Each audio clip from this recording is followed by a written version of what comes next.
মাননীয় সদস্য মোহাম্মদ মুর্শেদ মিল্টন, বগুড়া ৭। মাননীয় স্পিকার, আপনাকে ধন্যবাদ।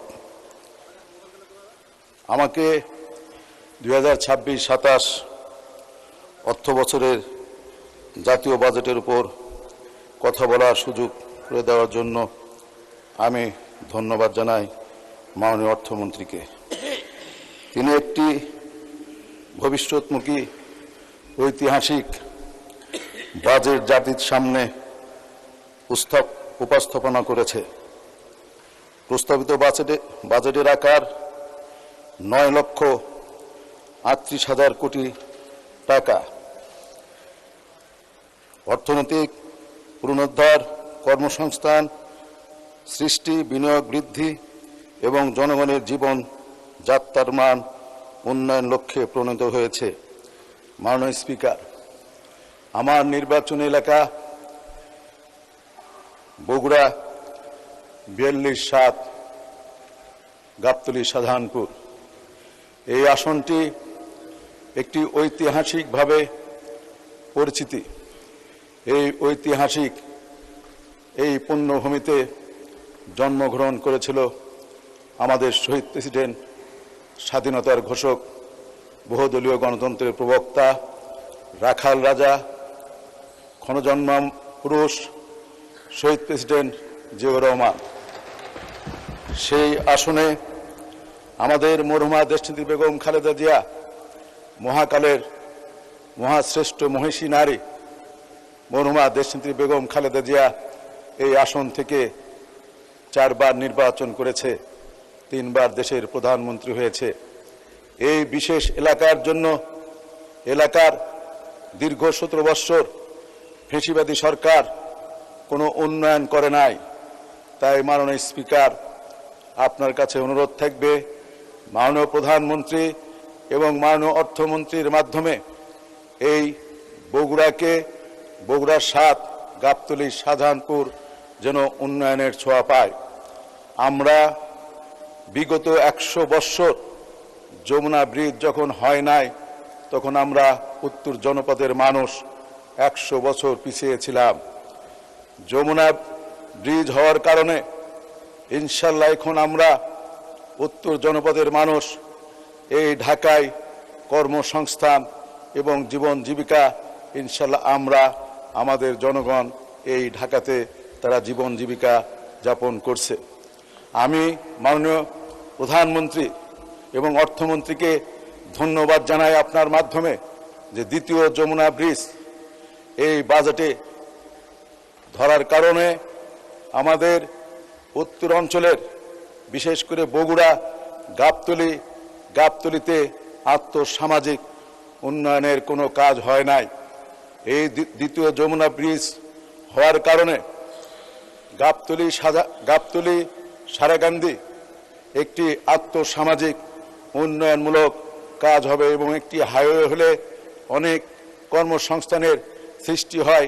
তাই মাননীয় প্রধানমন্ত্রী এবং মাননীয় অর্থমন্ত্রীকে আমি আপনার মাধ্যমে ধন্যবাদ জানাই।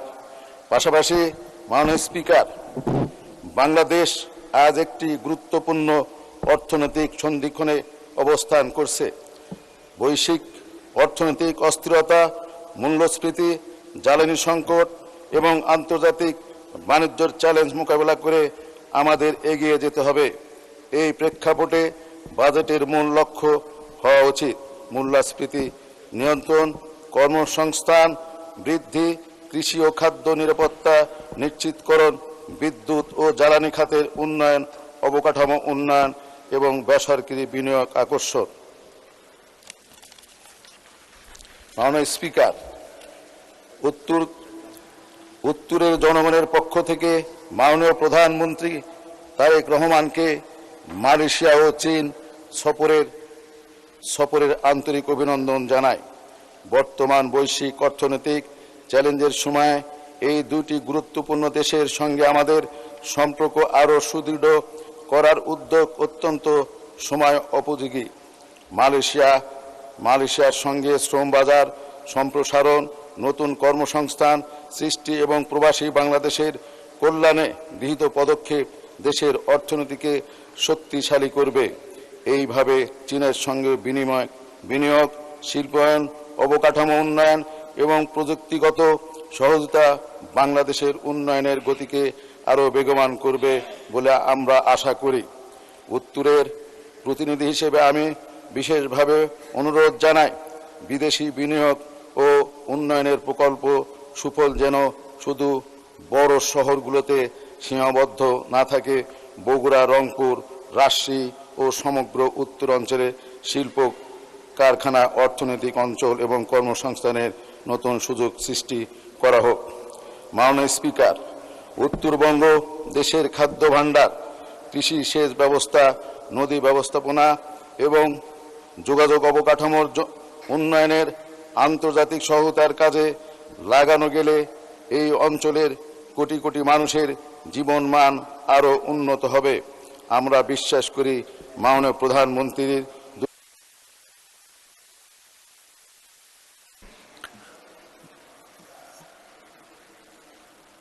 আচ্ছা, 2 মিনিটে শেষ করেন প্লিজ। আন্তর্জাতিক অঙ্গনে আরও মর্যাদাশালী অবস্থানে পৌঁছবে এবং উন্নয়নের সুফল দেশের প্রত্যন্ত অঞ্চলে মানুষের কাছে পৌঁছে দিবে। মাননীয় স্পিকার, আমি বিশেষভাবে বিদ্যুৎ, জ্বালানি ও অবকাঠামো খাতের প্রতি অধিক গুরুত্ব প্রদানের আহ্বান জানাই। শিল্পায়ন এবং অর্থনৈতিক প্রবৃদ্ধির জন্য নিরবিচ্ছিন্ন বিদ্যুৎ সরবরাহ অপরিহার্য। নতুন বিদ্যুৎ কেন্দ্র, সাবস্টেশন, সঞ্চালন লাইন এবং নবায়নযোগ্য জ্বালানি প্রকল্পের বিনিয়োগ বৃদ্ধি করতে হবে। মাননীয় স্পিকার, কৃষি নির্ভর বাংলাদেশের অর্থনীতির প্রাণ হল কৃষি খাত। কৃষকের জন্য সার, বীজ, সেচ, কৃষি ঋণ সহজলভ্য করতে হবে। কৃষি উৎপাদন বৃদ্ধি এবং খাদ্য নিরাপত্তা নিশ্চিত করতে কৃষি খাতে ভর্তুকি ও সহায়তা অব্যাহত রাখার প্রয়োজন। এছাড়া যুব সমাজের জন্য দক্ষতা উন্নয়ন, কারিগরি এবং উদ্যোক্তা উন্নয়নের জন্য আরও বেশি বরাদ্দ প্রদান করা উচিত। বেকারত্ব হ্রাস, নতুন কর্মসংস্থান সৃষ্টির জন্য ক্ষুদ্র মাঝারি শিল্প, এসএমই খাতকে বিশেষ প্রধানতা দিতে হবে। মাননীয় স্পিকার, আমি শিক্ষা ও স্বাস্থ্য খাতে বরাদ্দ বৃদ্ধির বিষয়টিকে স্বাগত জানাই। একটি উন্নত সমৃদ্ধ বাংলাদেশ গড়তে মানব সম্পদ উন্নয়নের কোনো বিকল্প নাই। শিক্ষা, স্বাস্থ্য এবং প্রযুক্তি খাতে বিনিয়োগ ভবিষ্যৎ প্রজন্মের জন্য সবচেয়ে বড় বিনিয়োগ। মাননীয় স্পিকার, আমাদের লক্ষ্য হওয়া উচিত একটি আধুনিক, উন্নত, বৈষম্যহীন বাংলাদেশ গঠন করা। এজন্য সরকারের পাশাপাশি বেসরকারি খাত, উন্নয়ন সহযোগী এবং দেশের জনগণকে একসঙ্গে কাজ করতে হবে। আমি আশা করি এই বাজেট দেশের অর্থনৈতিক অগ্রযাত্রাকে আরও। ধন্যবাদ মাননীয় সদস্য।